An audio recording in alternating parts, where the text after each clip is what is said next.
Hey everybody, welcome back to this Let's Play of City of Heroes. In this episode, if this wants to work, ooh, it might be working.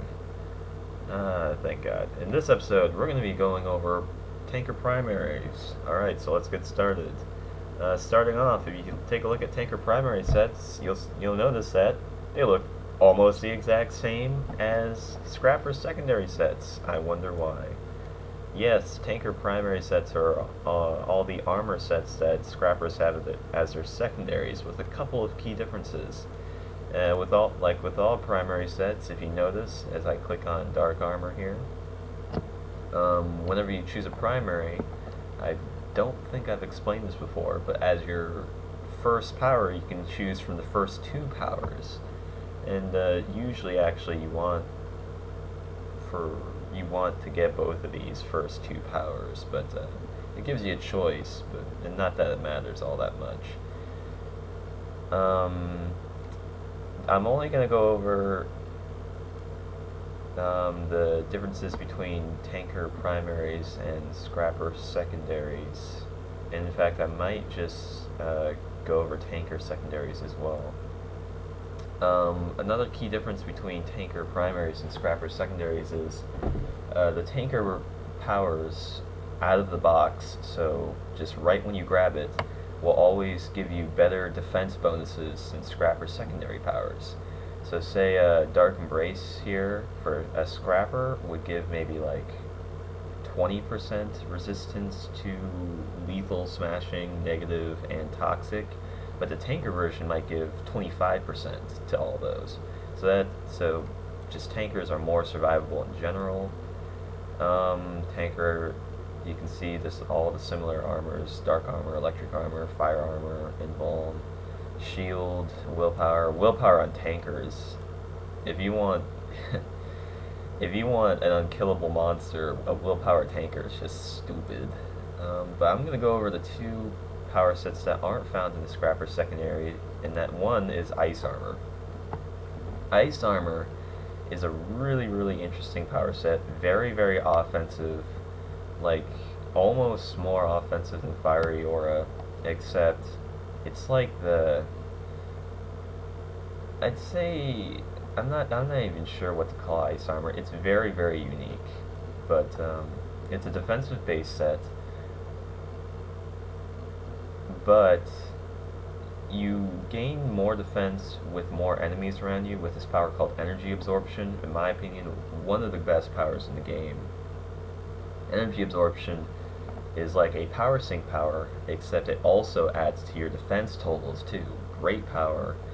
The only problem with Ice Armor is that it has a big hole to psionics, and it only has defenses, so it's not the most survivable of all the tank primaries. It's got a dull pain power, which is called Hoarfrost. It has a DOT aura called Icicles. It has another taunt aura, I should say, called Chilling Embrace, which reduces the damage and speed of enemies around you, I like that power. It's very good against ice powers and pretty good against fire powers, but other than that, I mean, the defense totals you'll get for ice armor aren't too fantastic. What's really cool about ice armor though is it has a really just not as typical tier 9 called Hibernate. Hibernate basically is you use Hibernate and you're invulnerable for as long as Hibernate stays on, but enemies will still attack you. And while you're in Hibernate, your your regeneration and recovery rate will be put to the max for 30 seconds. So basically, it's like a reset power for all of your recharges, pretty much, and your health and your endurance bar. Sorry. I like ice armor. I've got an ice armor, but they're an ice armor. But they're kind of hard to use. Moving on with stone armor. Stone armor, come on, stone armor, there we go. Stone armor is supposedly one of the most survivable of the game because of its tier 9. I think that willpower is just overpowered, so stone armor is just kind of... it's not... I think that just willpower just really just takes the cake over stone armor. Some people would probably argue with me. I would be like, willpower is just overpowered. Enough said. But we're gonna go over stone armor anyway. Stone armor has um, we're actually gonna start with granite armor for stone armor because granite is like an armor. It's a toggle, but once you have this toggle on, you can't have any of your other toggles on besides mud pots and rooted. So basically, if you grabbed any of these other toggle powers, that you couldn't use them while you had granite on.